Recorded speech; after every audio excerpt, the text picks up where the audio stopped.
Je suis le bon berger qui donne sa vie pour ses brebis.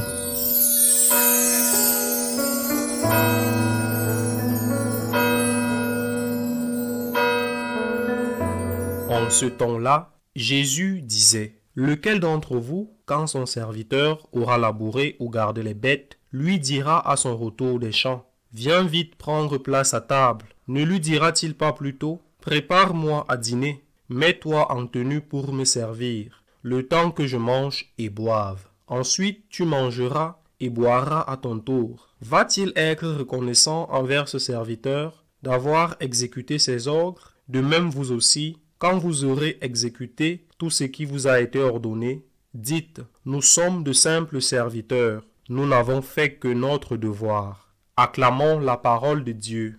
La sainteté et l'union avec Dieu ne sont pas possibles sans humilité. Elles ne sont pas possibles.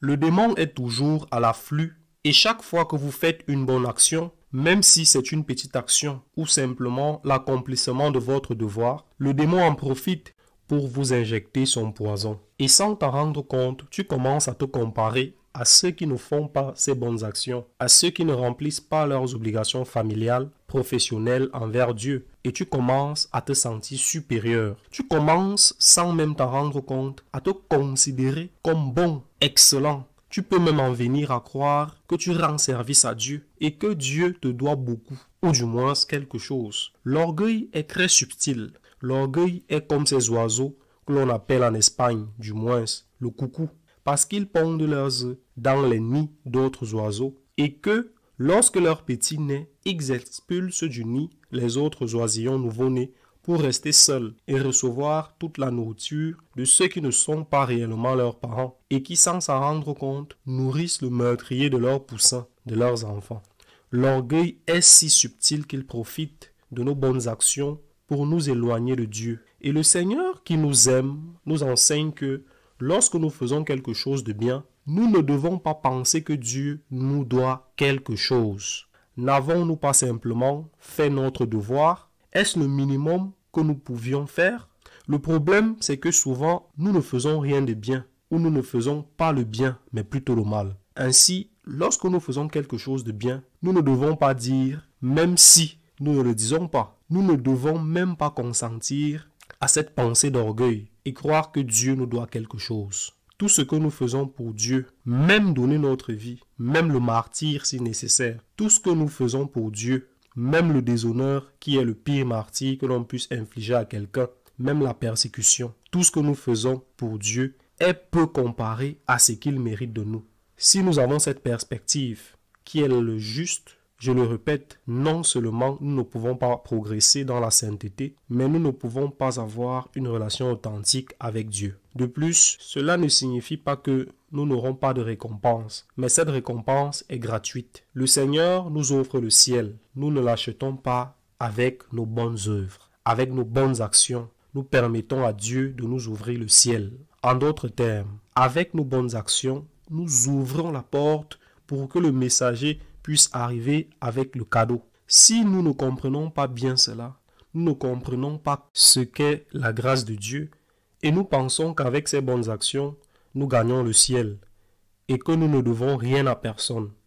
Nous devons tout à Dieu et c'est pourquoi les saints ont toujours dit ce qu'ils faisaient n'était rien et insignifiant comparé à ce que Dieu méritait et comparé même à ce qu'ils auraient pu faire eux-mêmes s'ils avaient commencé plus tôt leur chemin vers la sainteté, ou s'ils avaient été plus persévérants, plus généreux et plus fidèles. Il y a un hymne que nous prions dans l'office liturgique, parfois au vêpres, parfois au laude, qui commence ainsi. Il fait référence à cette parabole dans laquelle le Seigneur se donne lui-même comme exemple de celui qui engage différents ouvriers à différents moments de la journée et les paie tous de la même manière, ce qui fait protester ceux qui ont travaillé le plus. À l'heure de l'après-midi, à la fin du travail, maître des vignes, paie le travail de tes vignerons. À l'aube, tu nous as engagés, nous avons pris soin de ta vigne, de l'aube au soir. Maintenant que tu nous paies, tu nous donnes gratuitement, car il n'y a pas de travail plus grand pour une journée de gloire. Lorsque le Seigneur, dans son infinie miséricorde, nous accueillera auprès de lui au ciel, ce sera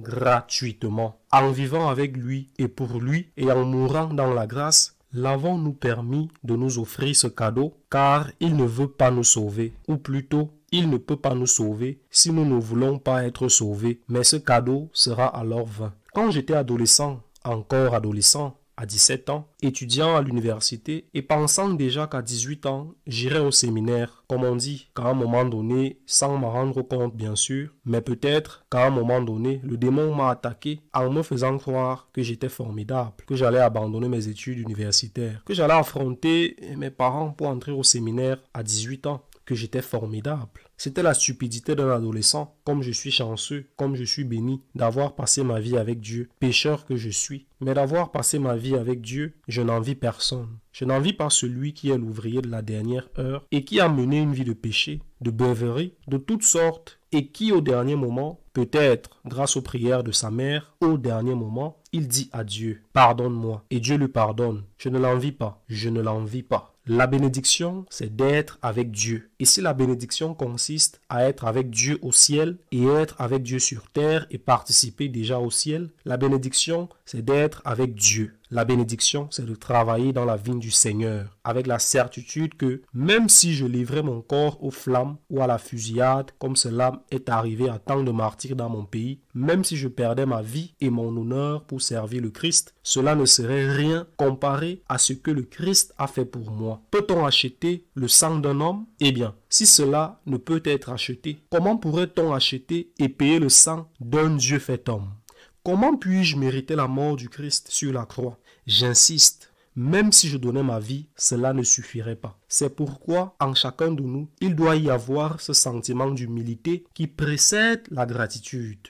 Seigneur, je ne te mérite pas. J'ai fait ceci et cela, ce qui était bien et que d'autres n'ont peut-être pas fait. Et j'ai fait ceci et cela, ce qui était mal. Mais même ainsi, Seigneur, même si j'avais tout fait bien, je ne mérite pas, Seigneur. Je ne mérite pas. Merci, merci, Seigneur. C'est seulement ainsi que nous pouvons avancer dans l'union avec Dieu et sur le chemin de la sainteté, en faisant de notre vie un acte d'humilité permanente et un chemin de reconnaissance. Qu'il en soit ainsi.